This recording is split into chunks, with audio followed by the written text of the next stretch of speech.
In this week's video, I'm telling you 5 things I hate about my Toyota 86.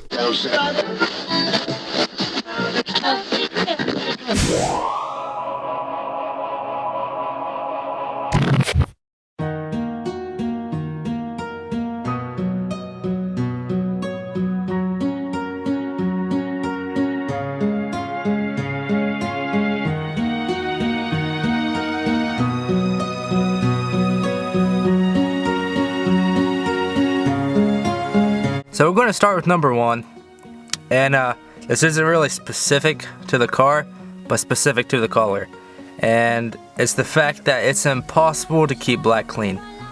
It shows every imperfection.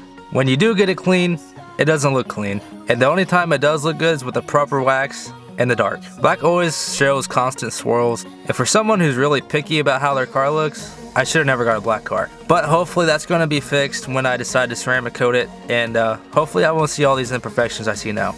And for number 2, it's a pretty standard one that comes with these chassis of cars. The back seats are absolutely worthless. You can maybe fit, oh, I don't know, Sam fits back there, and she doesn't seem to have no issue with it, but she seems to be pretty good in fitting in tight spaces. So a normal person can maybe fit a car seat back there, a dog, a small dog, maybe some tools or something like that. My back seat will be coming out eventually. I'm just going to do away with it because I have no need for a back seat. I'm single, no kids or anything like that. I got a dog, but he'll just sit in the front seat with me.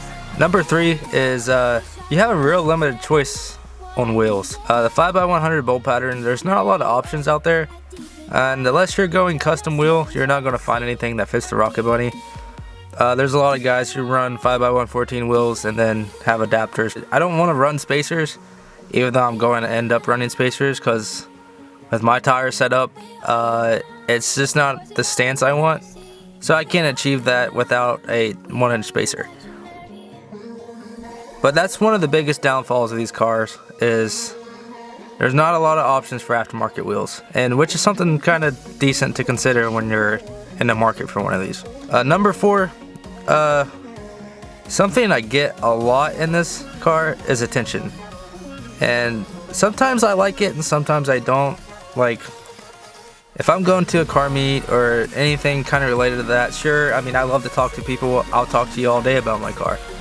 But if I'm kind of, you know, maybe picking up Sam from work, or if I'm doing something my own, I don't really want to sit out in the parking lot for 30 minutes and talk to you about it. Not to mention all the people who try to race you, Civics, minivans, Camrys, all cars that have more horsepower than I do. Which leads me to the 5th and final thing I hate about my car. People say it's slow. The truth is, these cars aren't slow. They're not fast in a straight line. They're quick, but they're not fast. And especially with the 17, since we have the new upgraded final drive, I mean, we get there a little bit quicker than the 13 to 16 FRS and BRZ. But still, by no means, they're not fast in a straight line. But what these cars are designed to do is handle well and handle quickly. And the best thing I can think to compare it to is a faster Miata. And Miatas are well known for their handling capabilities out on the track.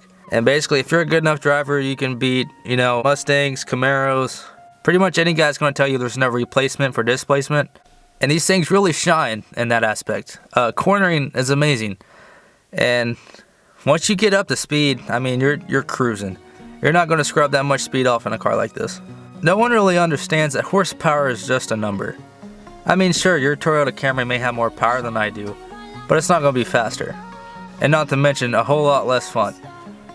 I mean, it's rear-wheel drive versus wrong-wheel drive. You might have like 40 to 60 more horsepower. My car sounds better. And honestly, it's probably going to pull on you on a straight stretch. I mean, I might be wrong. If you have a Camry and you want to race me, I'll probably decline it. But, I mean, Camrys might be faster. I don't know. But I've owned some pretty fast cars, and I by no means think this car is slow. And that's going to conclude this week's video. If you guys like videos like this more than you actually like watching vlogs, let me know. I'll try to do some more stuff like this to throw in between weeks I don't do vlogs. I don't really have a problem vlogging every week, but it can get tiresome at some point. Eventually I'd like to start vlogging every day, but that's not going to happen anytime soon. And as always, thanks for watching. Be sure to like and subscribe, and we'll see you next week.